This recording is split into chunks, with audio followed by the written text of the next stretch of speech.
Programme में एक बार फिर आपको खुशामदीद कहेंगे। नाज़रीन, तलबा यूनियन किसी दौर में बेहद फाल हुआ करती थी। तलबा यूनियन की लड़ाइयाँ और दोस्तियाँ मशहूर किस्सों की सूरत में सीना बसीना तलबा तक पहुँचती रहती हैं। कई लीडर्स तलबा यूनियन से ही ऊपर आए और सियासत के मैदान में कदम रखा। तलबा यूनियन सियासी पार्टियों का हिस्सा होती है, बल्कि इन यूनियंस को सियासत की नर्सरियाँ कहा जाता है। मगर अफसोस, इन यूनियंस ने तामीरी काम की बजाय लड़ाई झगड़े और बदमाशी में नाम कमाया है। अब दौर बदल चुका है, यूनियंस खत्म हो चुकी हैं या गैर फाल हो चुकी हैं, चंद जगहों तक महदूद हो चुकी हैं। अच्छे कॉलेजेस और यूनिवर्सिटीज़ ने यूनियंस की बजाय क्लब और सोसाइटी का नाम देकर तलबा को तामीरी सोच दी है। अब जहां दुनिया ग्लोबल विलेज बन चुकी है, जदीद टेक्नोलॉजी आ चुकी है, IT का दौर है, सोशल मीडिया का दौर है, जहां तलबा चंद ही मिनटों में नए से नए ट्रेंड सेट कर रहे हैं, वहीं पर आज भी कुछ इलाकों में बरसों पुरानी तलबा यूनियन फाल हो रही है। आज फिर एक और केस ऐसा सामने आया जिसमें तलबा यूनियन की लड़ाई में एक तालिबे इल्म मारा गया है।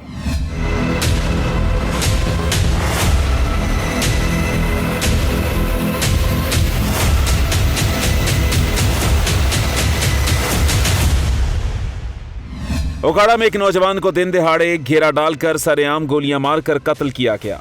कोई नहीं जानता कि असल माजरा क्या है, तालिबे इल्म का कसूर क्या था।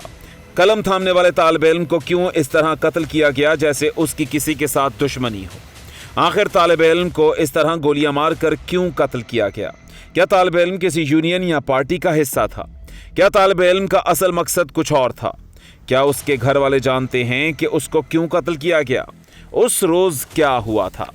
पुलिस अफसर के मुताबिक यह कहानी दो स्टूडेंट यूनियंस यानी MSF और PSF के दरमियान थी।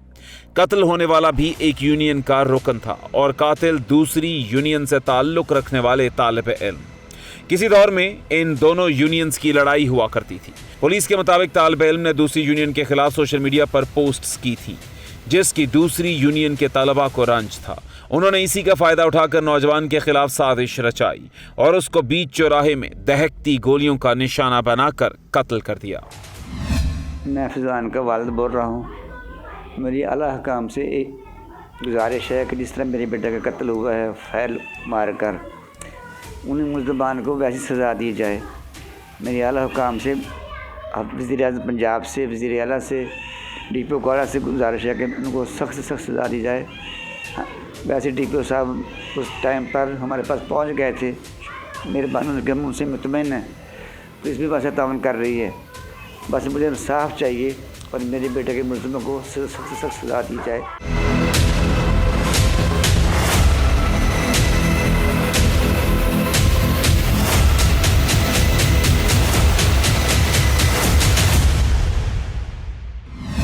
बेबस बाप क्या करे, वो तो अपने ही जवान बेटे की मौत पर तड़प रहा है। बाप की कमर टूट चुकी है। तलबा यूनियन ने बूढ़े बाप से उसका जवान बेटा छीन लिया है।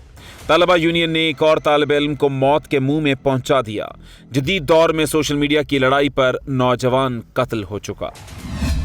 नाज़रीन, मासूम बच्चे के मुताबिक इसके भाई का कोई कसूर नहीं था। चंद लड़कों ने इसको सरेराह घेर कर गोलियां मारी हैं। मासूम बच्चे का बड़ा भाई दिन दिहाड़े कत्ल हुआ है। नन्हा बच्चा अपने भाई के इंसाफ के लिए अपील कर रहा है। इसको नहीं मालूम इसके भाई को क्यों कत्ल किया गया है, इसका क्या कसूर था, इसने ऐसा क्या किया था कि इसके भाई को दहकती गोलियों का निशाना बनाया गया है।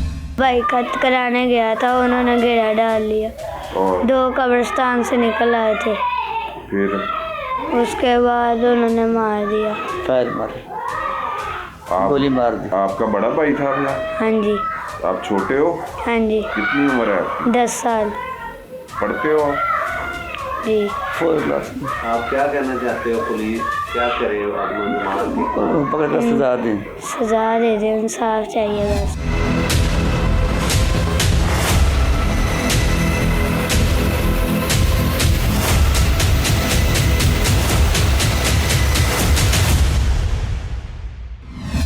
नाज़रीन, ऐसे दर्दनाक वाक़यात की रोकथाम करना बेहद ज़रूरी है। तलबा को यूनियन के बजाय तामीरी काम में हिस्सा लेना चाहिए।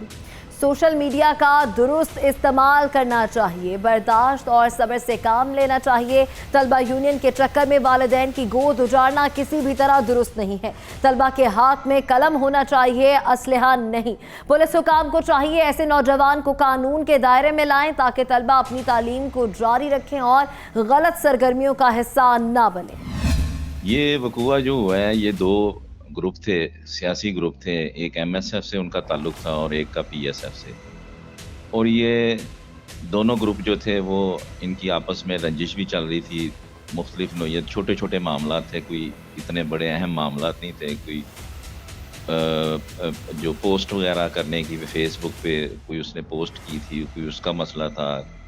और इनकी आपस में जो है ना वो एक चेकलिस्ट जो है तंजीमी, उसकी बिना पे जो है ना वो 4 लड़कों ने जो है ना उसको घात लगा के उसके मोहल्ले में उसको फायर मारे और वो कत्ल कर दिए। और वजह कोई इतनी ज़्यादा अहम नहीं है। तो उसके बाद हमने कानूनी कार्रवाई की है, उसमें से हमने एक मुल्ज़म गिरफ़्तार कर लिया है, जबकि 2 मुल्ज़मान उसमें अभी इंटरम पे हैं। इंशाअल्लाह ताला हम इनकी ज़मानतें कैंसिल करवा के और इनको गिरफ़्तार करके मुकदमा को जो है वो मजबूत एविडेंस की बिना पे चलान अदालत करेंगे और उस मकतूल की दादरसी करेंगे। प्रोग्राम अपने इख्तिताम को पहुंचा, लेकिन नाज़रीन, जुल्म हद से बढ़ चुका है। हर शख्स इंसाफ का तलबगार है। कहीं डाकू राज है, डकैती मज़ाहमत पर नौजवान कत्ल हो रहे हैं, तो कहीं जिनसी दरिंदे मासूम बच्चियों को हवस का निशाना बना रहे हैं। कहीं अना का मसला बनाकर अपने ही अपनों के दुश्मन बन जाते हैं। आज फिर एक और कत्ल हुआ है। खुदारा अपनों के दुश्मन ना बने, अमन और मोहब्बत से मुआशरे को परवान चढ़ाएं। इसी के साथ टीम क्राइम फाइल और अपनी मेज़बान अलीशा शहजाद को दीजिए इजाज़त। अल्लाह निगहबान।